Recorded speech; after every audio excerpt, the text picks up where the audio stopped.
What time does the 7 o'clock meeting start? 7 o'clock. So thank you, Sean. Thank you, everybody. Welcome to Position Neutrality. Welcome to New Freedom.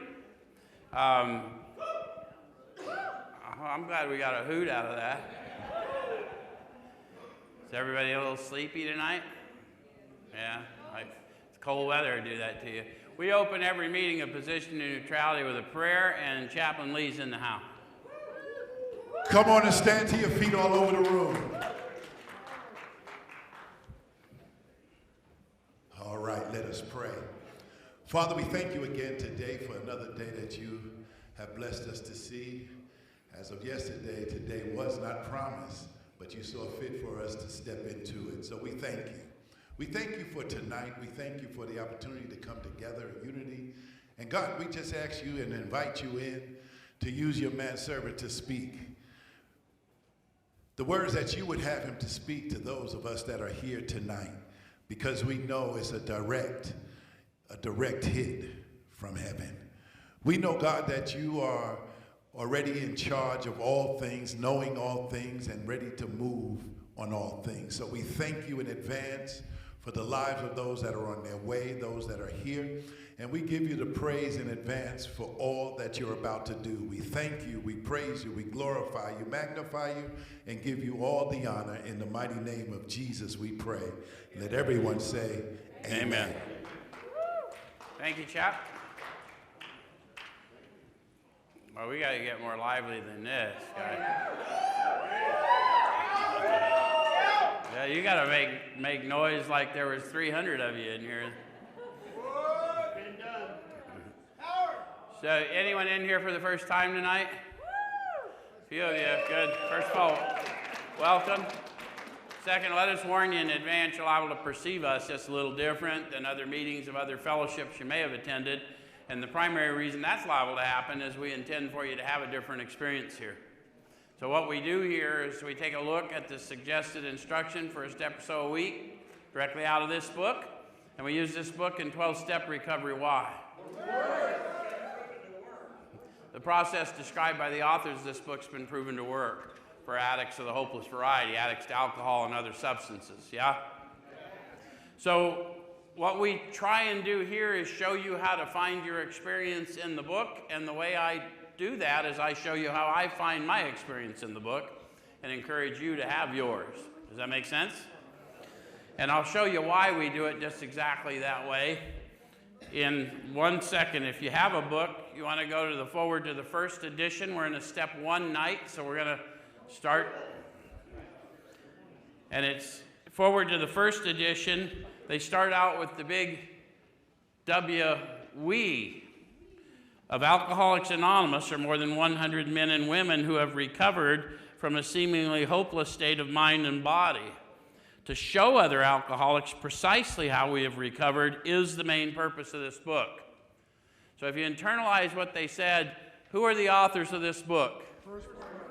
The first 100. So this is their testimony, and our job, if we want what they said they had, is to try and align our experience with theirs. Does that make sense? Notice how they said to show other alcoholics precisely how we recovered is the main purpose of the book. So remember what I told you what I was going to try and do? I'm going to try and do for you what someone did for me. I'm going to show you how to read this book and find your experience in it. And then it won't be reading a book about other people. It'll make your story come alive. Does that make sense? Okay. And if it doesn't do that, then it's meaningless. It's just another book. But if you can find yourself in it and then do what it says, then you will experience that new freedom, that new happiness. Does that make sense? Okay. All right, then it says, for them, we hope these pages will prove so convincing that no further authentication will be necessary. So if tonight you experience this experience a little different and you are compelled to go more, then consider that your authentication to move forward. Does that make sense? Because what this meeting and this format, I've been doing this for lots of years, and one of the things I've noticed is people either come once and they're appalled and they leave and never to be seen again, Or they come and just start saturating in it, because that's what we do here. We saturate in it. All right, so we think this account of our experiences will help everyone to better understand the alcoholic. Many do not comprehend that the alcoholic is a very sick person. And besides, we're sure that our way of living has its advantages for all. So I'm going to jump from there to the doctor's opinion. I actually want to go to the expanded text of the doctor's opinion as recorded on XXVII, Roman numeral 27, because I'm going to jump ahead to what the doctor opined once the authors asked him to expand on his opinion earlier before they had the profound experience that they detail in the book. Does that make sense? So I'm at the bottom of that page. It says, of course, an alcoholic ought to be freed from his physical craving for liquor. Any of you ever wonder why, when you knew it wasn't good for you to overindulge, you continually overindulged, even when you had resolutions to yourself not to overindulge? Any of you set tricks for yourself? I'll only spend so much, I'll only stay so long. Okay. And this often requires a definite hospital procedure before psychological measures can be of maximum benefit. So what are they talking about? Back then they didn't have the profound abundance of detox facilities. They were very rare. But how many of you have made your way to a detox facility? Okay. So they found they sometimes had to detox us before they could work with what was going on in our mind. Any of you have that experience? Okay. And then it says, we believe, and so suggested a few years ago, that the action of alcohol on these chronic alcoholics is a manifestation of an allergy. How many of you have had trouble with the idea of your addictive disorder as an allergy? Like it didn't make sense to you because of your understanding of allergy, yes? How many of you have heard the jokes in our fellowship? Oh, I drink and I break out in handcuffs. So we've all heard it, and we're all tired of hearing it. It's just people trying to be entertaining. But the point is, this is a profound truth. If I am this addict of the hopeless variety, addicted to alcohol, I have an abnormal reaction to the chemical alcohol when I put it in my body. How many of you are drinkers? A few of you. Good. That's good. How many of you have found that when you drink alcohol, it energizes you? It's a sedative. That would be a doctor seeing you energized by a sedative would think, oh, that's odd. That may be the manifestation of an allergy, because he's speaking to you in clinical language. Does that make sense? Where's my heroin addicts, opiate addicts? Did you find that stuff got you up dancing? Yes. It's a powerful sedative. Where's my meth addicts? Stuff calmed you down, didn't it? Need I say more? So if you have those abnormal reactions, and don't, if that's not your thing, I've known meth addicts that weren't meth addicts because they got calmed down. They were meth addicts because they were food addicts and they were trying to stop the food addiction. But you got to ask another question. But we got to find ourselves in it, and we can't be making jokes about it. Somebody that actually understands what this means, so that you can see if, well, maybe I should read further, right? Okay. So the phenomenon of craving is limited to this class. Which class? The chronic alcoholic. What does it mean that it's limited to this class? They're the only ones that have it. Yeah, it only happens to that chronic alcoholic. No matter how many times I try and drink my way through my alcoholism, any of you ever try and drink your way past it? This is bad news. And it never occurs in the average temperate drinker. How many in a never? Not even one. Seems rather limiting, doesn't it? So they didn't tell you you're an alcoholic. What they said is that phenomenon of craving, and you're the only ones going to know, that phenomenon only occurs with chronic alcoholics, and it never occurs with a temperate drinker. And later in the book, they're going to talk to you about hard drinkers and temperate drinkers and real alcoholics, right? So what they're not telling you is that you're alcoholic, because that's none of their business. What they are telling you is they have this reaction, they're alcoholics, and if you're having it, you're definitely not temperate. Does that make sense? Okay. So it goes on to tell us that these allergic types can never safely use alcohol in any form at all. And once having formed the habit and found they cannot break it, once having lost their self-confidence, their reliance upon things human, their problems pile up on them and become astonishingly difficult to solve. How many of you have had that happen? How many of you realized that alcohol was getting to be a bit of a problem and you solved it with a little methamphetamine solution?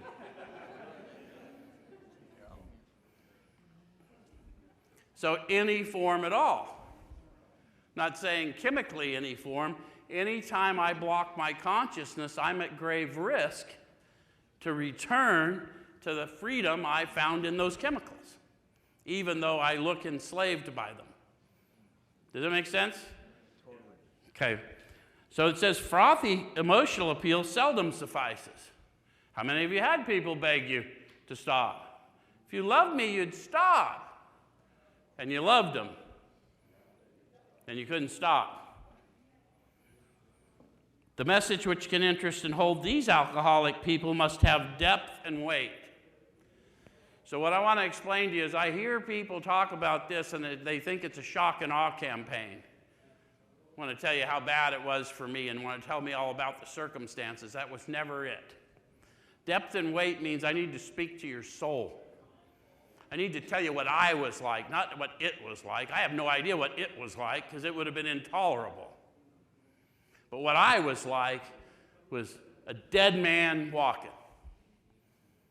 I had no reason to live, but not enough courage to take myself out.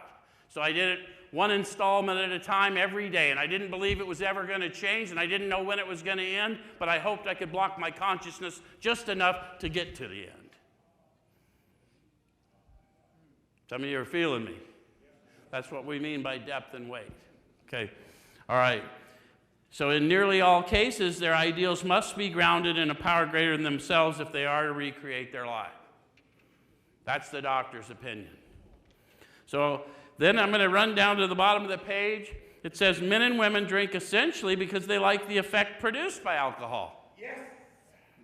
Anybody else? The sensation is so elusive that while they admit it injurious, they cannot, after a time, differentiate the true from the false. How many of you knew it was going to be a great harm for you to do something, but you could bring to consciousness the ease and comfort that would come if you did do it? And then pretty soon you thought, what would be the harm? Or maybe you didn't think about it at all. It says, to them, their alcoholic life seems the only normal one. They are restless, irritable, and discontented unless they can again experience the sense of ease and comfort which comes at once by taking a few drinks which they see others taking with impunity. So do yourself a favor, whatever it is that you did, opiates, methamphetamine, cocaine, alcohol, whatever your jam is, give yourself permission to feel that ease and comfort. Breathe it in. I'm feeling some of you do it. How many of you are sober here tonight? Some of you a long time, right? Sitting here right now, stone cold sober, you can still bring that sense of ease and comfort to consciousness. And what they say is if I don't get relief from that, I'm going to be restless, irritable, and discontented unless I can regain it. So in my being, I am a seeker of ease and comfort. So if I keep searching for it out there, then the restlessness, irritability, and discontent is going to elevate to the point I need to anesthetize. Does that make sense? That's the doctor's opinion based on their experience. If it's making sense to you, then we need to read further, right?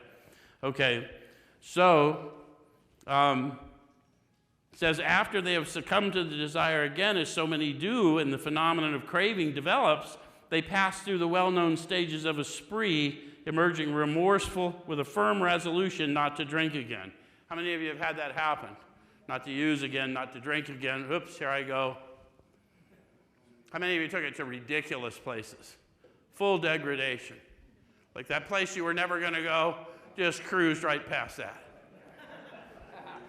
This is my crowd. All right. How many times? What the authors say is this is repeated over and over. And unless this person can experience an entire psychic change, there's very little hope of his recovery. So what I'm going to do now, because that's all I wanted us to do on that, I want to go to Bill's story tonight, because we seem to respond better to stories than we do therapeutic approaches. And I don't know why that is, but that's why we base this whole reentry center on a peer model. Is you guys like hearing from people who've been where you've been and are going another way where you didn't dare to hope you could go. And when you see those people who have been where you've been or worse, and they're going where you didn't think you could ever go, all of a sudden you feel empowered. Well, if he can do it, I can do it. And that's the model. Does it make sense? Okay. So here's Bill. I'm going to start on page 5. He said, liquor ceased to be a luxury. It became a necessity. How many of you can remember when your addiction went from I want to do it to I have to do it? It's a very definite crossing over, isn't it? Most people don't get that about us because we don't tell them that's where we're at. We don't even want to believe it ourselves, do we? So he's going to describe what it looked like for him. Bathtub gin, 2 bottles a day, often 3, got to be routine. Any of you drinkers? Did you guys start consuming amounts that you once thought impossible? There you go. Attaboy. When you got one handle in your hand and one in the freezer for a backup, you've arrived.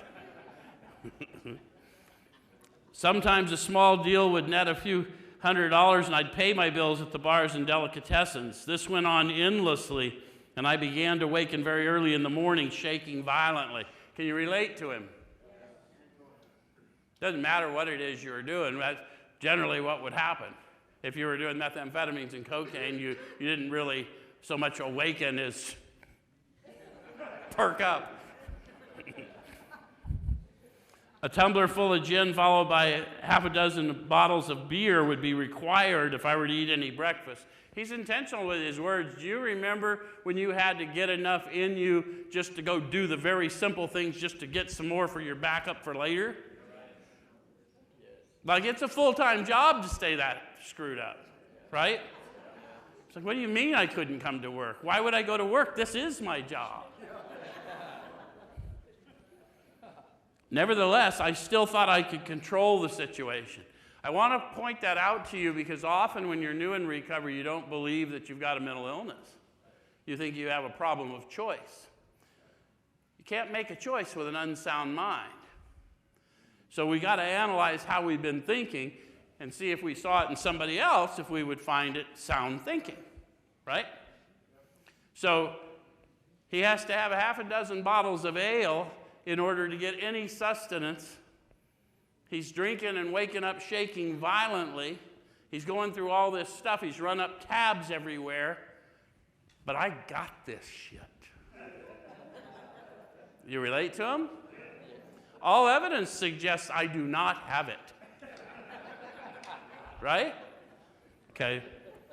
And there were periods of sobriety which renewed my wife's hope. How many of you had somebody watching you? And you're like, oh, he's got this.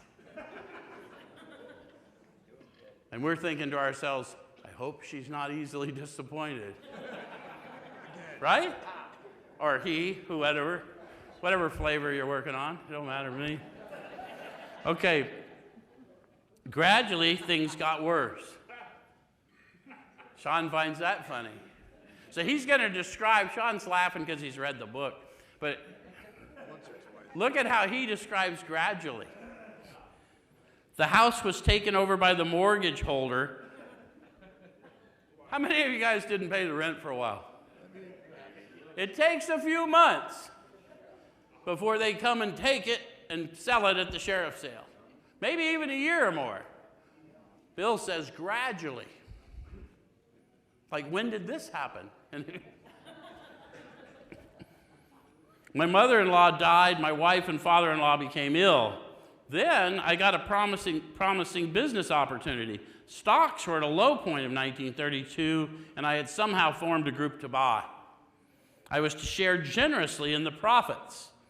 Then I went on a prodigious bender, and that chance vanished. So he's looking at the progressiveness of his illness. He's still got the business mind that had raised him up to where he was making a good income. So he still had it. The old thinker still works. And he's got a plan to make a whole bunch of money, share prodigiously. That's an intentional word. We're going to make a shit ton. That's what that means. And then what he did is he went out on a prodigious bender instead. And then he just sort of drank through his opportunity. Some of you felt that. Some of you really went with him. Who did? Yeah. Because that's the whole idea. Pay attention to what's going on in your being, because that's the power we're going to talk to you about in here. When you relate to that, now we're touching you where we need to touch you so that we can move you where we need to move you. Does it make sense? Okay, so it says, I woke up. This had to be stopped. I saw that I could not take so much as one drink. I was through forever. Before then, I had written lots of sweet promises, but my wife happily observed that this time I meant business, and so I did. How many of you really meant it? How many of you very shortly after that could show no outward evidence that you really meant it?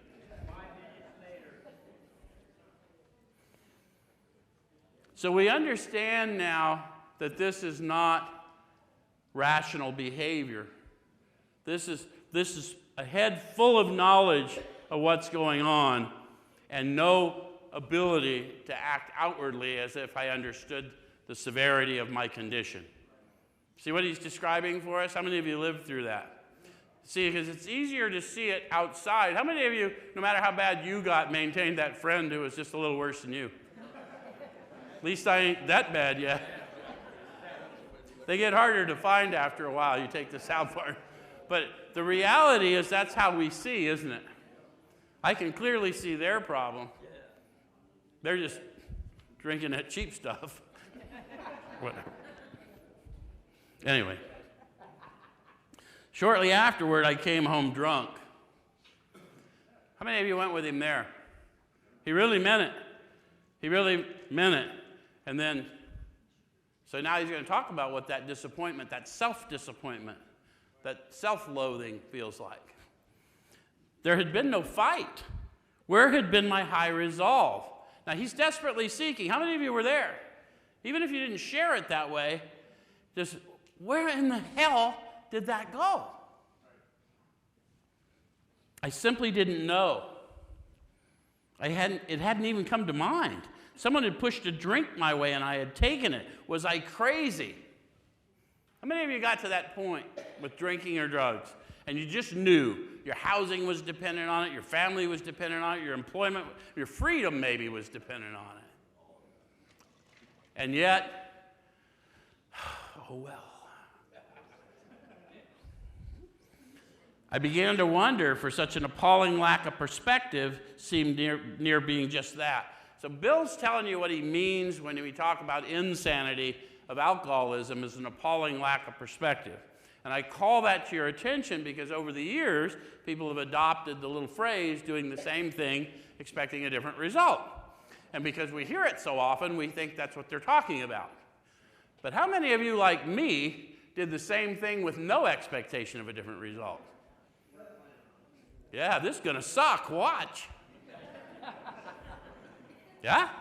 So then, if we change or alter their testimony, we can harm somebody. So we want to make sure we're using the right words for this level of insanity, because we are the people with the disease no one believes they have except the people watching them.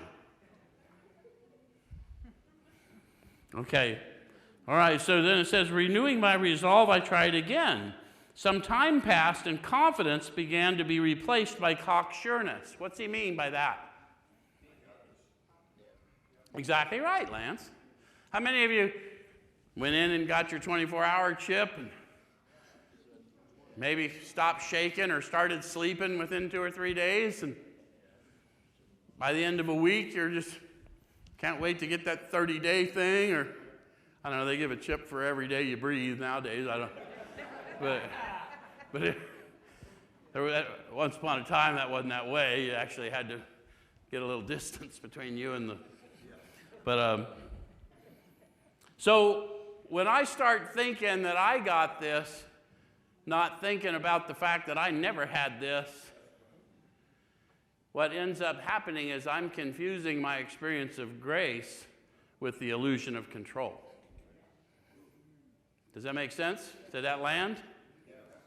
So it's easily forgivable because I'm not accustomed to the experience of grace. I did it every day no matter what, and then I didn't. And I got this little window to get busy, and then I don't get busy. I fail to enlarge my spiritual life, and then one day I'm back restless, irritable, and discontent. Yeah? Okay. So it says, I could laugh at the gin mills. Now I had what it takes. One day I walked into a cafe to telephone. In no time, I was beating on the bar asking myself how it had happened. As the whiskey rose to my head, I told myself I would manage better next time, but I might as well get good and drunk then, and I did. Now, see how he's telling the story? He still thinks his getting drunk after he takes a drink is a choice. Later, he's going to tell you, once you take a drink, there ain't no choice. It's beyond your mental control. So the reality of the situation is the insanity didn't happen after you took the drink. That's just the crazy stuff that happens to a guy like me once I take a drink. The insanity happened knowing all that I know about me and my history, I took the drink anyway. So I'm going to need defense against the first drink, not the third. Because by the time I get to the third, I'm fortified. I don't need no more defense. Does that make sense? A lot of people are misled about that. Why do I want to enlarge my spiritual life? Because I need defense against the first drink, the first drug, the first whatever. Okay. So then he talks about the experience of knowing all that and doing it anyway. The remorse, horror, and hopelessness of the next morning are unforgettable. How many of you went out again after some clean time? Can you bring to consciousness that remorse, horror, and hopelessness he's talking about? If you'll allow yourself to feel it, it's worthwhile because we're having the experience of powerlessness and unmanageability. We're not talking theories. We're talking experiences. So it says the courage to do battle was not there. Did you ever get there? Where you felt so bad in your self-loathing that you just didn't, I'm not even going to fight it anymore. The heck with it. If I don't try again, I can't fail again. Have you been there? It says, my brain raced uncontrollably, and there was a terrible sense of impending calamity. If you're drinkers, you really know what he's talking about, because the minute you take the drink, the anxiety comes up, and we think the drink's going to fix the anxiety, but it's producing the anxiety, because we have an abnormal effect. Doc, I have to drink. I'm so anxious. Oh, here, you just have a Ativan deficiency.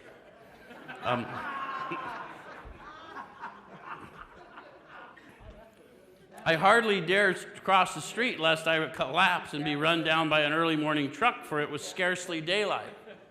An all-night place supplied me with a dozen glasses of ale. My writhing nerves were stilled at last. A morning paper told me the market had gone to hell again. Well, so had I. The market would recover, but I wouldn't. Then he says, that was a hard thought. Have you ever had a hard thought? Go with him on that journey. It's so important that we understand when we talk about an admission of powerlessness and unmanageability, we're not talking about theories. I'm talking about something I desperately don't want to happen. It's going to happen. I'm fully aware of it, and I don't want it to, but here we go. Yeah? My friend Brad, for you guys that are students of that other book, he said, when you want to talk about powerlessness, just answer yourself this question: how much power did Lazarus have to come out of that grave? Some of you felt that. None until he gained access to a command, right? Okay. Which is why I'm going to want to enlarge my spiritual life. Okay. All right. So, no, not now. Then a mental fog settled down. Gin would fix that. So 2 bottles and oblivion. The mind and body are marvelous mechanisms, for mine endured this agony 2 more years. How many of you have been in that cycle where it just seemed like forever? And then one day you were delivered from it. How many of you have had to watch somebody else in that cycle and you got frustrated with them and scared for them, really, but you took it out as anger and tortured yourself in them? So this, you won't be as useful. So we've got to understand what we're seeing, and we understand that brokenness is essential. And we've got to talk to them as God sees them, not as they see themselves, because they already got enough condemnation going on. Does that make sense? Okay.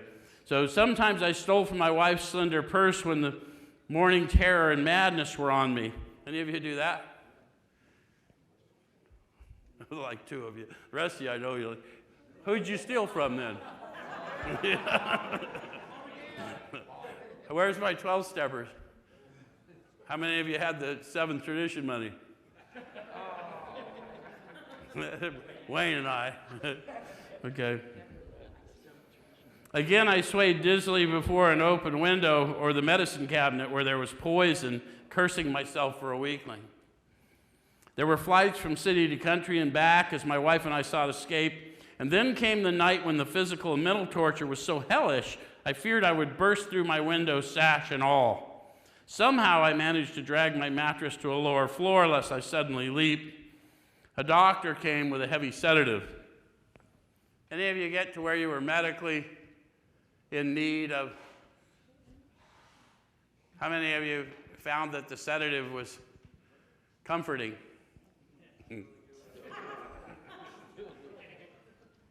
How many of you thought maybe a little more sedative would help you manage better next time? So it says the next day found me drinking both gin and sedative. So see, there's nothing new under the sun. They're just talking about what they did, and we all think we've done something new. Well, we just recycled it and made it a little more potent and a little cheaper, perhaps. But you know what it all costs? Every fucking thing. Because my addiction's to more. So it doesn't matter what it is. Whatever I take, what I need is more. And what I'm willing to give for it is everything. Anyone else? Okay. So it says, people feared for my sanity. So did I. I could eat little or nothing when drinking. I was 40 pounds underweight. My brother-in-law is a physician, and through his kindness and that of my mother, I was placed in a nationally known hospital for the mental and physical rehabilitation of alcoholics. Under the so-called belladonna treatment, my brain cleared. Hydrotherapy and mild exercise helped much. Best of all, I met a kind doctor who explained that though certainly selfish and foolish, I'd been seriously ill bodily and mentally.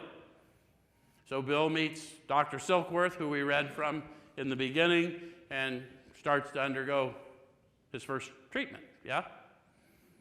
So it says, it relieved me somewhat to learn that in alcoholics, the will is amazingly weakened when it comes to combating liquor, though it often remains strong in other respects. How many of you came to recovery and you heard the stories in the rooms and you thought, I'm sure glad I heard that stuff. I'm not that bad yet. I'm just going to not pick up no matter what.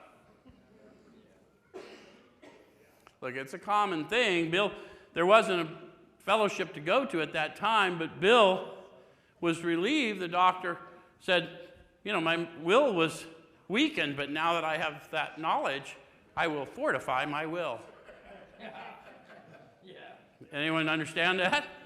Because we've all thought that too, probably, right? So then it says, my incredible behavior in the face of a desperate desire to stop was explained. Understanding myself now, I fared forth in high hope. For 3 or 4 months, the goose hung high.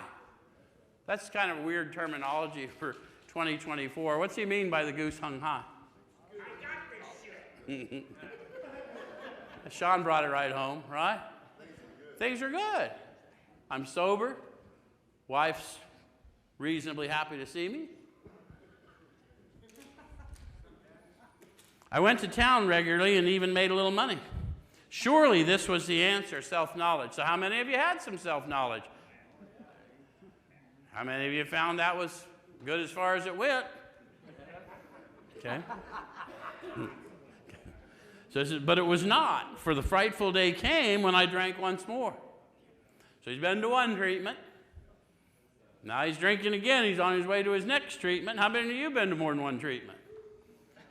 How many of you felt a little diminished going back to fellowships? Okay, well, I can't help you with that, but I will tell you that the author of this book went through a few of them.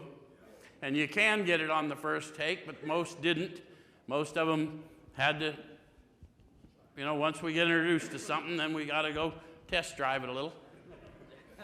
So it says, the curve of my declining moral and bodily health fell off like a ski jump. So what's he describing? How many of you had some clean time, and when you went off, you didn't go off a little, like a ski jump? That's what they're talking about.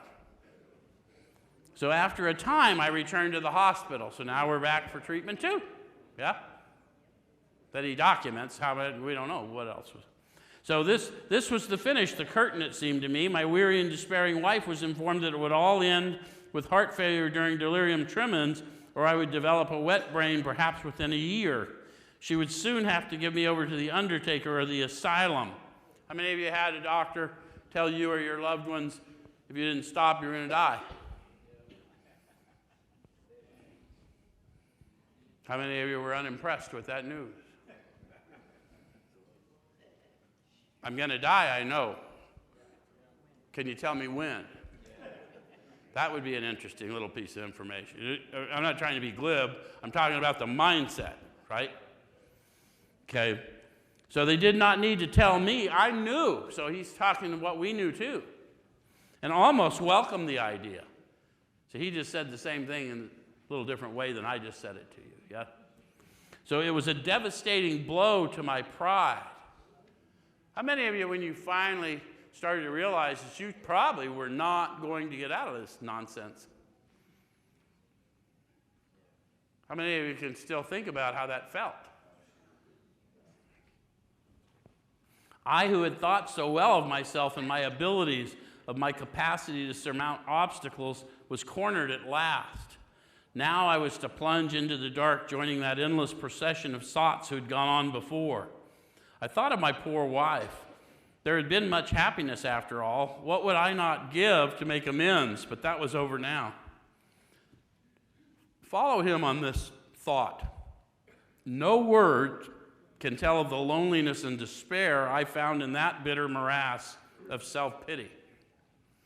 It's hard to describe how alone, and they talk about it, we're pitiful, incomprehensible demoralization. Pitiful meaning to evoke contempt from self or others. Incomparable meaning impossible to know, right? Demoralization means without fight. Does that make sense? So that's what they're describing. How many of you have had that experience? So he describes it this way: quicksand stretched around me in all directions. Think about that. What happens if quicksand's stretching around you in all directions? No matter how hard you struggle, you go deeper into the muck. That's why I always cringe when people in fellowship say, "You got this. Keep up the fight." No, lay down the fight. Quicksand is around you in all directions. I had met my match. I had been overwhelmed. Alcohol was my master. So he has now admitted there is a power greater than him. You know why step 2 doesn't say came to believe that a power could restore us? Because it's obvious I already believe in a power greater than me. I've been chasing it all around the dumpsters and byways. Trembling, I stepped from the hospital a broken man. Fear sobered me for a bit. Then came the insidious insanity of that first drink, and on Armistice Day 1934, I was off again. So we're going to get to yet another round of treatment. The cycle. Everyone became resigned to the certainty that I'd have to be shut up somewhere, would stumble along to a miserable end. How dark it is before the dawn. In reality, that was the beginning of my last debauch. I was soon to be catapulted into what I like to call the fourth dimension of existence.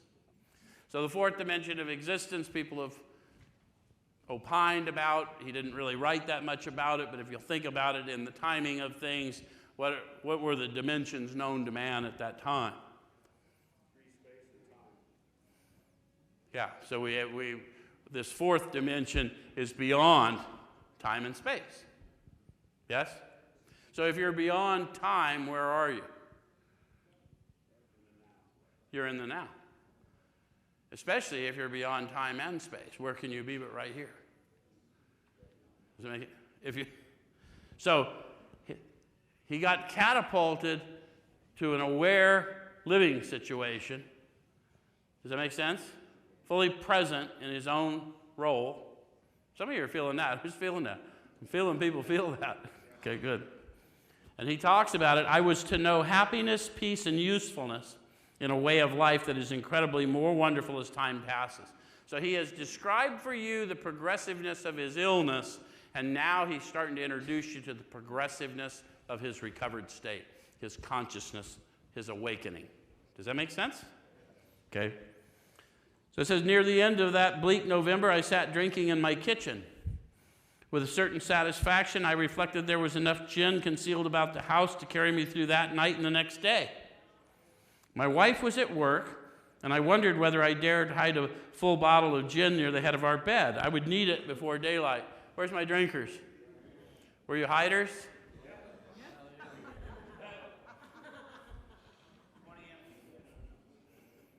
How many of you hid your full bottles but weren't worth a shit at hiding your empties? Trying to carry your garbage out in the middle of the night because they clank and you don't want to Meth addicts don't laugh. I've put enough of you in detox. We have to cut the seams in your underwear and everything and get all the meth out.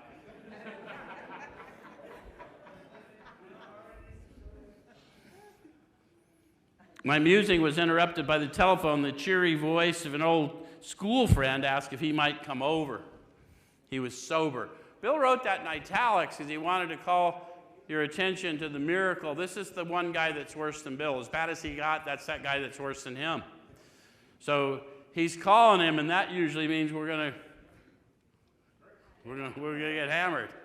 Boy, is Lois going to be disappointed when she gets home. Right? So it was years since I could remember his coming to New York in that condition.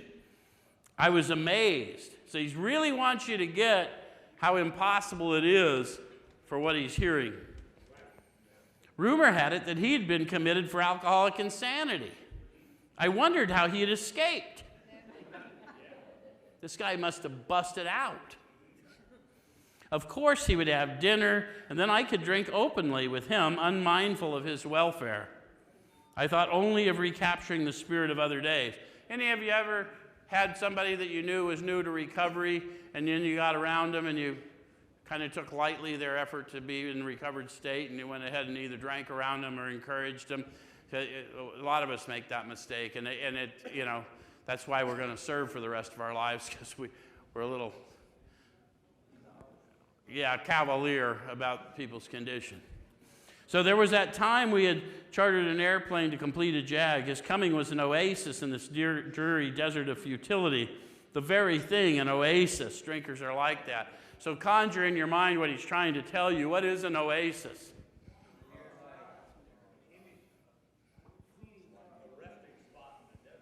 Yeah, it could be either one. But even though 9 times out of 10, it's probably a mirage, I'm going to believe for the 1 in 10 every time. Anyone else? This is going to be my lucky day. Okay. So he's just trying to help us understand the way we think and maybe understand that there's a path out. Yes? So it says, the door opened and he stood there fresh-skinned and glowing.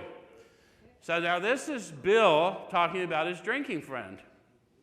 Now admit, especially you men, don't you find that an odd description of your drinking buddy? Fresh-skinned and glowing. I would probably not use those words. There was something about his eyes. So he's trying to call our attention. How many of you have met that person that you knew they could never be well? And then one day you met them well and they were barely recognizable. That's the description they're giving you. I felt some of you feeling that, so I know some of you know what I'm talking about. So he was inexplicably different, and so immediately he says, what had happened? How could that guy? See, this is his first exposure to a miracle. He'd heard people talk about him. He still hadn't even identified it yet, but it was so different, it was causing him to go introspective. Does that make sense? So I pushed a drink across the table. He refused it. Disappointed, but curious, I wondered what had got into the fellow. He wasn't himself. Have you ever been disappointed but curious? Okay, you're going to be a buzzkill. Huh, more for me. Right?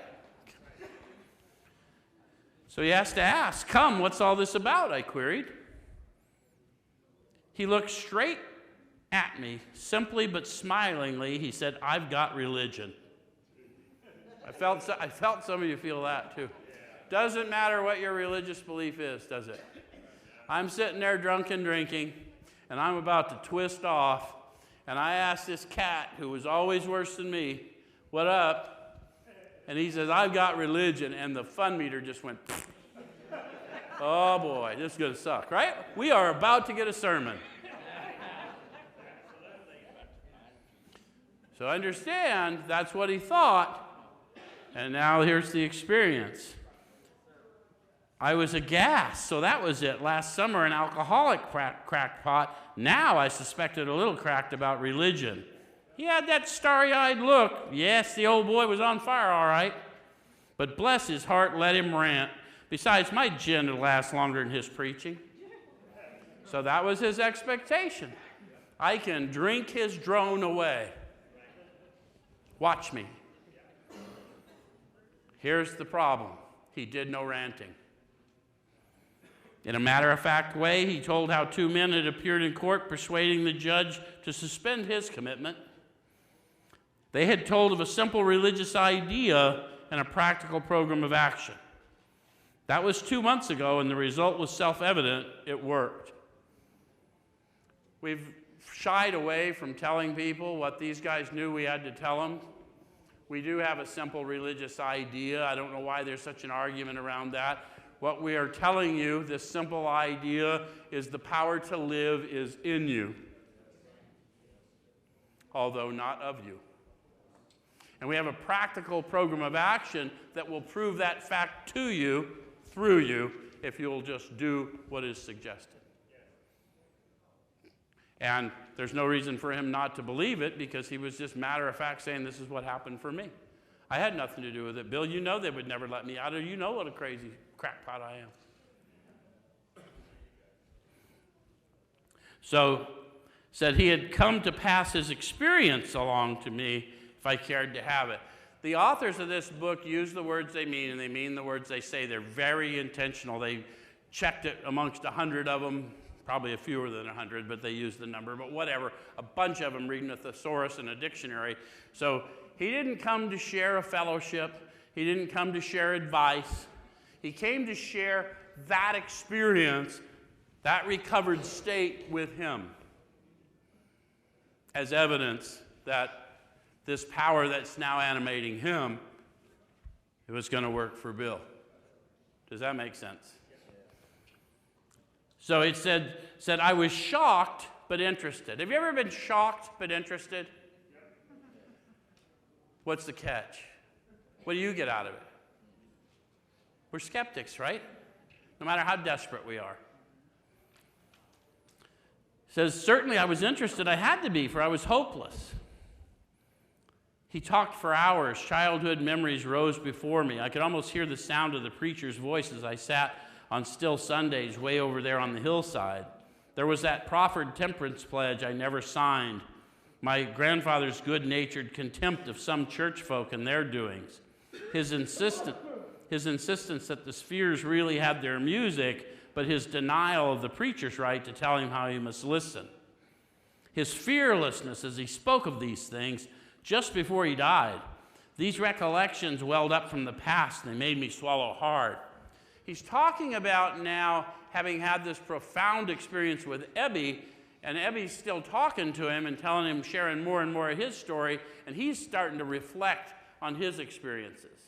And he's thinking about his grandfather, who he apparently had a great deal of respect for, and he was amazed at his faith that he would even tell the religious people, you can't tell me how to worship my God.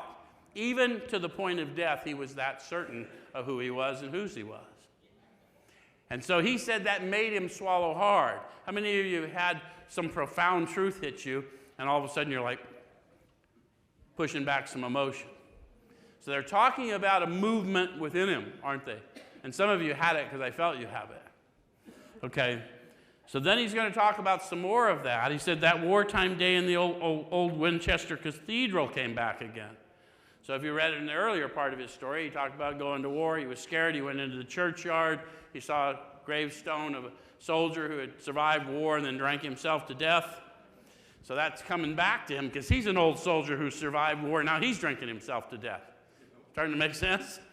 Okay, it says, I'd always believed in a power greater than myself. I'd often pondered these things. I was not an atheist. Few people really are, for that means blind faith in the strange proposition that this universe originated in a cipher and aimlessly rushes nowhere. My intellectual heroes, the chemists, the astronomers, even the evolutionists, suggested vast laws and forces at work. Despite contrary indications, I had little doubt that a mighty purpose and rhythm underlay all. How could there be so much precise and immutable law and no intelligence? So he's starting to ask himself, let me go back from what I've said I am, because he was known to be and declaratively an atheist. And he goes, okay, maybe I'm not really an atheist. I don't believe that this power you talk about can be proven. Any of you been where Bill is? Most of us have been where Bill is. So then he said, I simply had to believe in a spirit of the universe who knew neither time nor limitation, but that was as far as I had gone. It wasn't until the point of desperation that he considered further. Any of you ever get desperate and considered further your own limiting beliefs? Whatever they were. So it said, with ministers in the world's religions, I parted right there.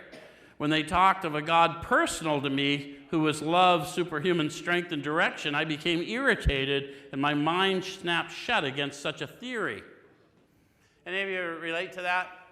The minute someone goes just because of your experiences of religious folks and their teachings that perhaps it just, no more? Okay. I'm going to jump to the middle of that next page just for brevity. But my friend sat before me, and he made the point-blank declaration that God had done for him what he could not do. Oh, yeah, you guys, if you've never been here before, when I say God, you say, because what we're talking about is power to live from within you, and we don't want you to get confused because of a bad religious experience. But we also don't want you to buy into the nonsense of light bulbs and doorknobs. There's precise instructions in this book. How do we find them? Sometimes we have to search fearlessly. Where do we find them? Deep down inside. Where's the solution found? Deep down inside. Where's the problem centered? In the mind. So the problem nor the solution are external. I got to start looking inward. Yes? Okay. So it says he made the point-blank declaration that God had done for him what he could not do for himself. So all he's doing, he's armed with the facts about himself, and he's bearing witness, which is all we're supposed to do. I don't get any points for signing you up. It's my own redemption I seek. And if you get well, you'll seek the same Redeemer I got. Because like I said, I get no points because I got no power. So, his human will had failed. Doctors had pronounced him incurable.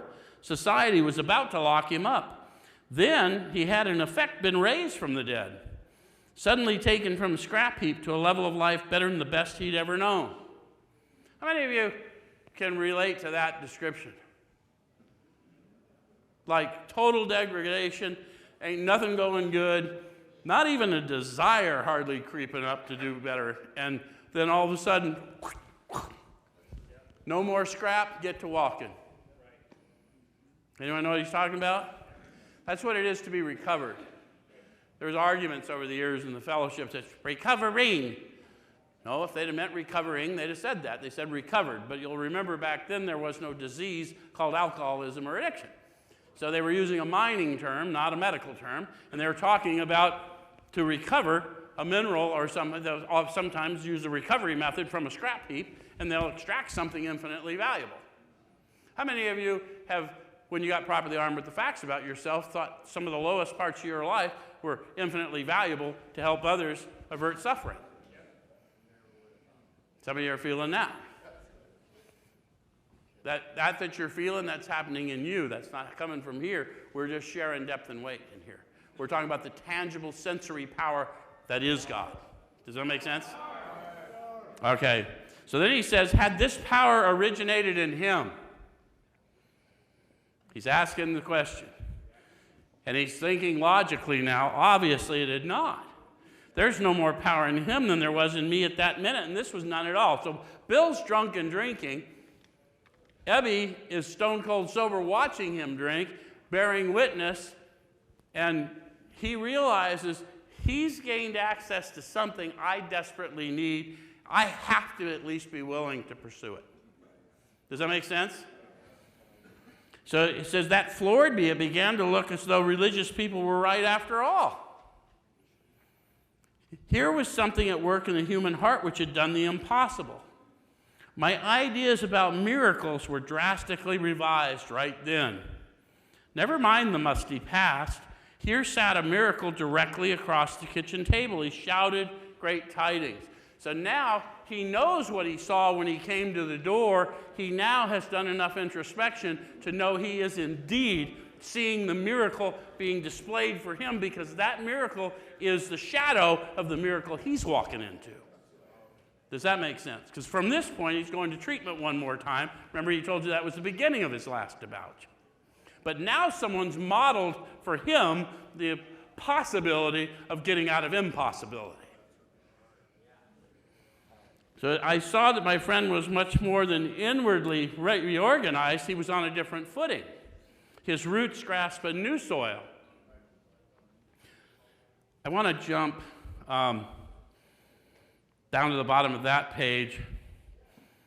Second to last paragraph, it said he went through some more thinking, but then he says, thus I was convinced that God is concerned with us humans when we want him enough. At long last, I saw, I felt, and then I believed. I want to talk to the people that still have religious prejudice and still come to our fellowships and they don't understand. We're not talking religion here. We're not asking you to come to believe in something you can't see and feel before you believe, which we're going to get into lengths about next week. But always a tangible demonstration of power.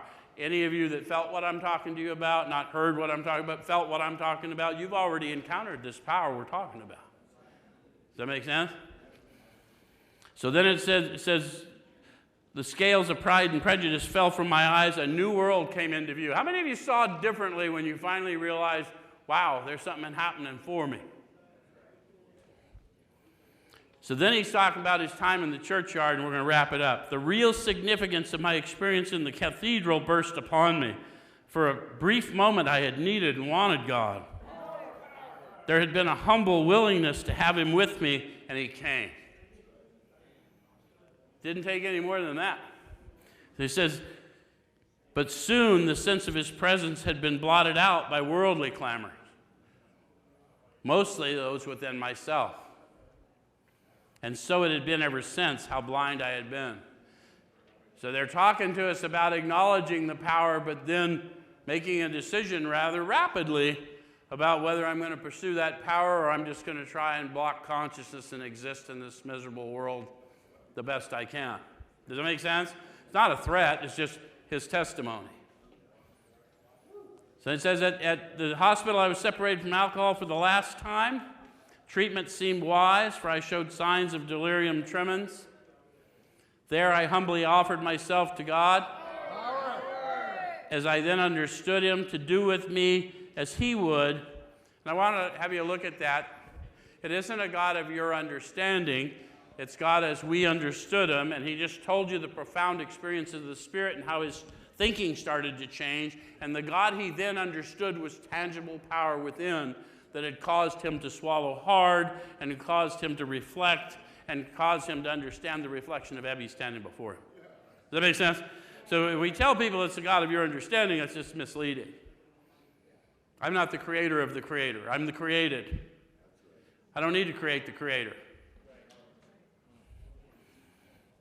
So then it says, I admitted for the first time that of myself I was nothing, that without him I was lost.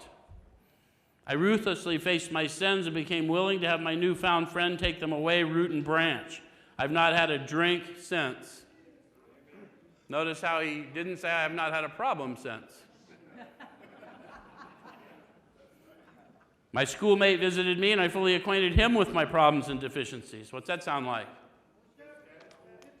I did a third step. I contemplated what it was going to be like, got some idea what it was, and I started doing a 4 or 5 whatever with my friend. We made a list of people I had hurt or toward whom I felt resentment. I expressed my entire willingness to approach these individuals admitting my wrong.